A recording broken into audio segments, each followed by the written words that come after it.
네, 2022년 2월 21일 이정훈입니다. 지금 저녁 8시가 좀 넘은 시간인데요. 이 TV토론 대통령 후보 진행되고 있습니다. 그와 별도로 이재명 후보의 문제점을 하나 거론하겠습니다. 이재명, 혁명정부 만들겠다는 것인가? 오늘의 저희 제목입니다.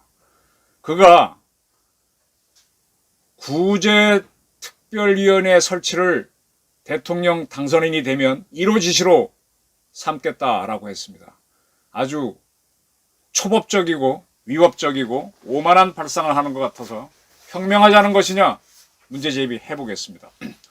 오늘 오전 이재명 후보 갑자기 예정돼 있지 않던 기자회견을 여의도 민주당사에서 열었습니다. 코로나19 피해 극복과 대응 방안에 관한 기자회견이었습니다. 내용이 뭐냐?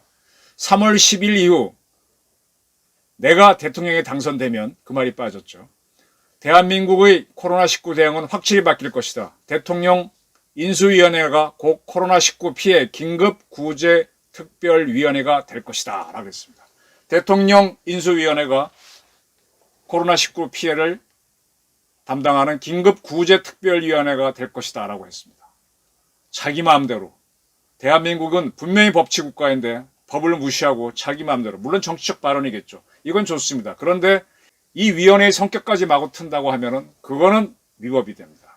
뭐라 그랬는가 하면 당선 직후 제1호 지시사항으로 루즈벨트식 신속 대응 기구인 신종 코로나 바이러스 감염증 피해 긴급구제특별위원회를 설치해 속도감 있게 대응하겠다 그랬습니다.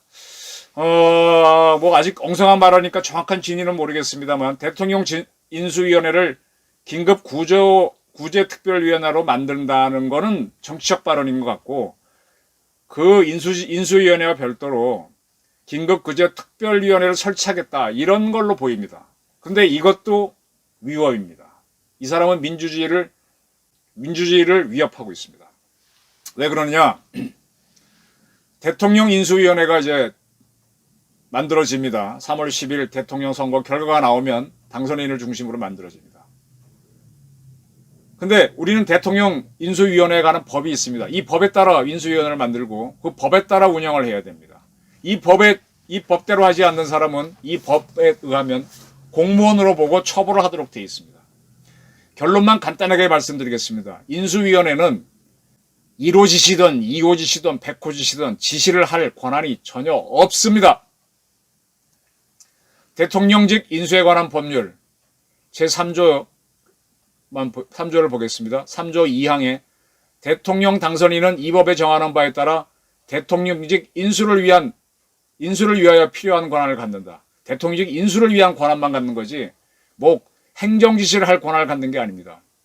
제5조에는 뭐라고 되어 있는가 하면 이 대통령 당선인은 차기 정부를 만들어야 되니까 그리고 가장 중요한 게 국무총리인데 국무총리는 국회 인준을 받아야 되잖아요.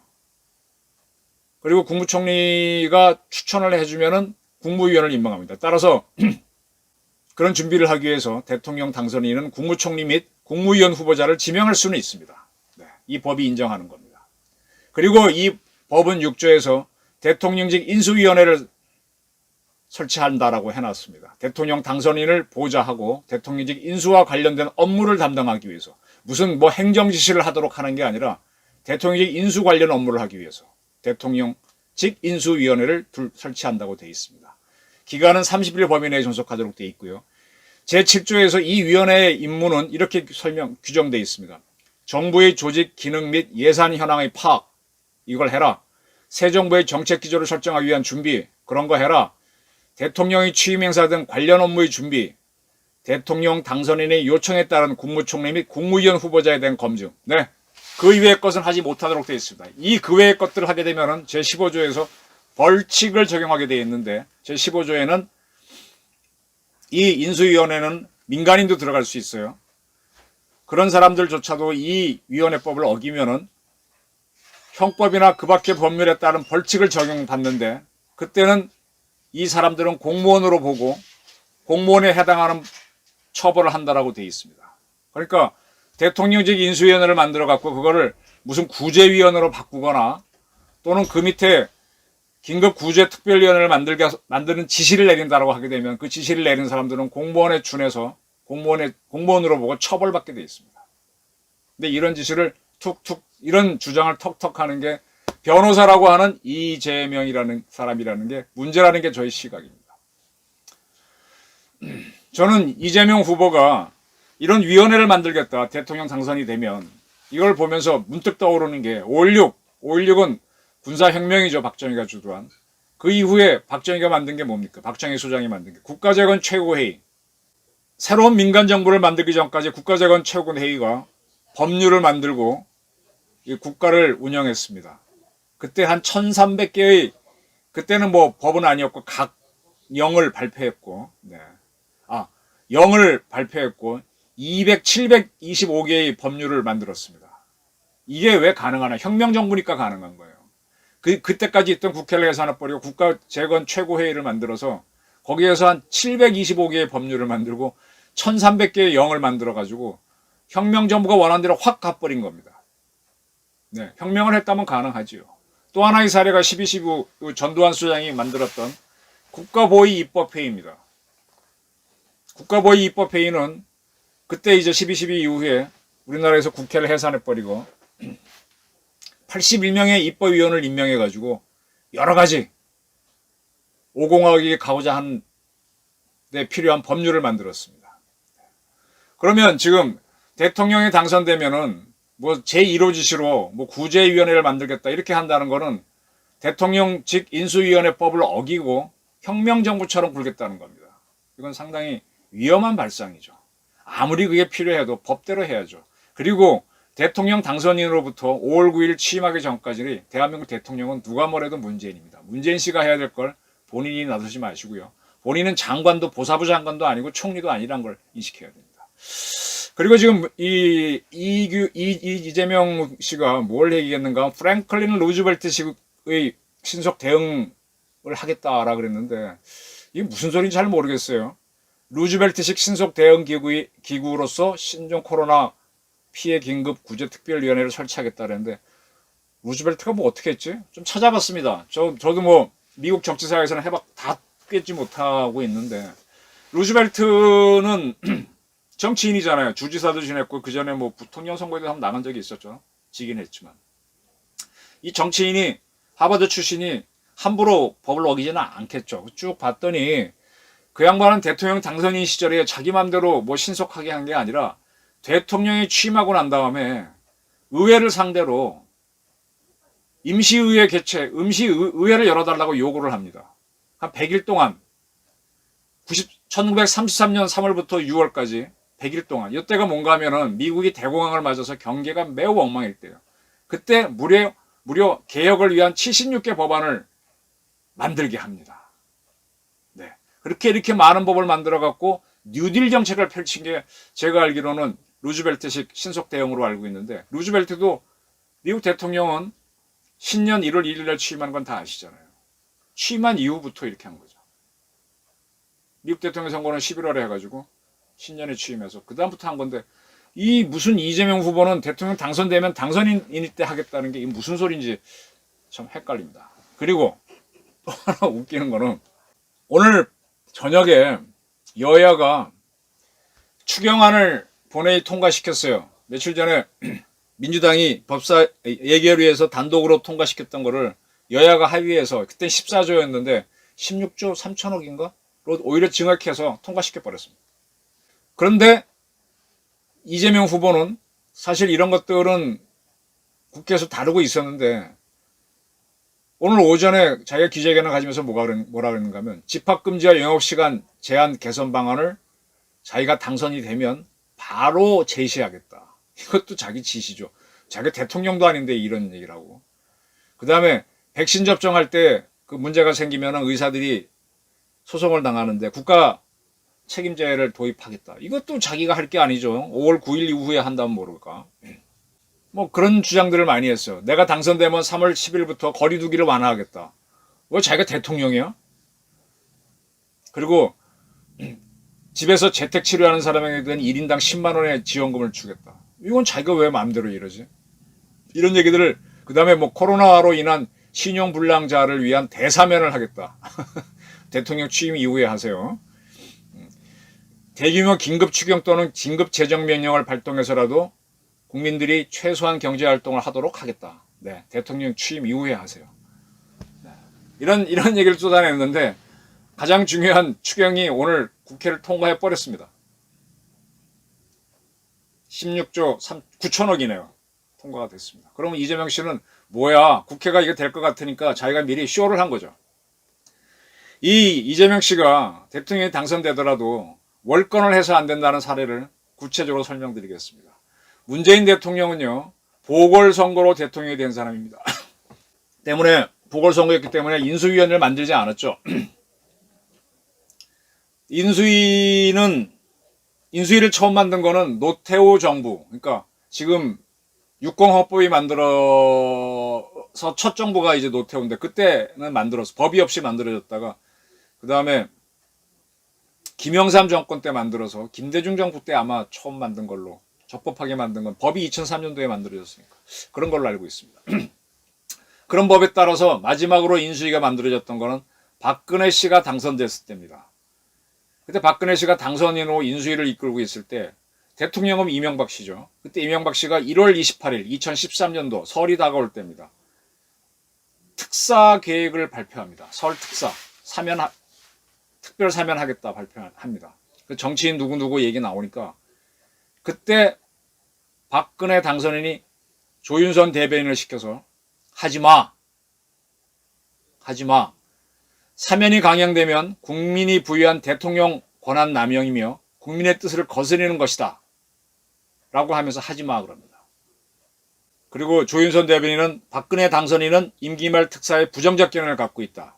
국민 정세에 반하는 비리사범과 부정부패자의 특별 사면을 우려한다. 이렇게 발표했습니다.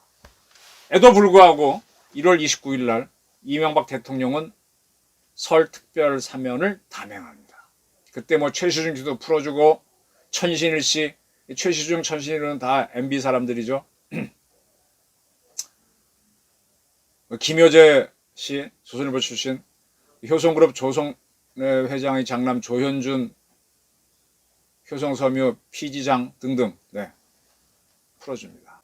이게 결국은 뭐냐? 당선인은 당선인일 뿐이지 자기한테는 행정권한 지시권한이 없다는 겁니다.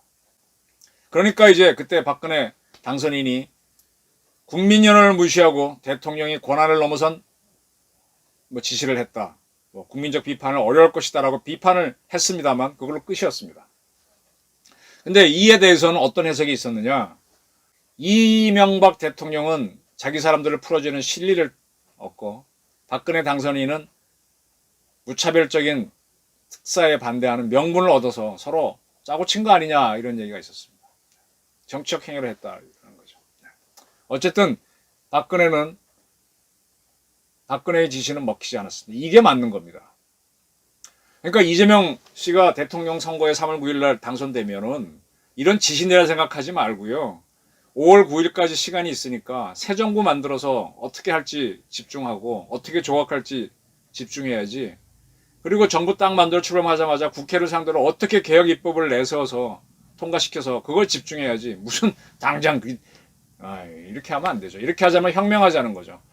아주 잘못된 생각입니다. 제 의견을 말씀드리겠습니다. 지금 우리나라는 다른 나라에 비해서, 다른 선진국에 비해서는 재난지원금을 많이 풀지 않았습니다. 저는 이거를 오히려 잘했다고 봅니다. 지금 미국, 일본은 소상공인을 위한 돈을 굉장히 많이 풀었습니다.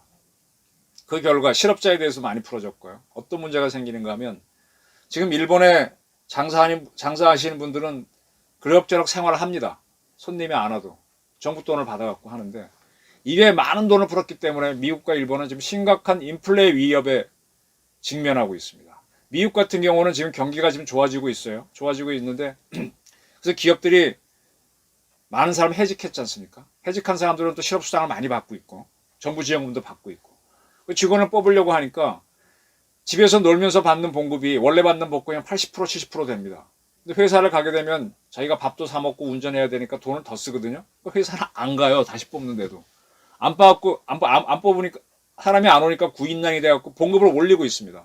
그래도 안 갑니다. 지금 놀면서 사는 게 좋으니까. 그래서 미국 기업들은 비용이 더 올라갑니다.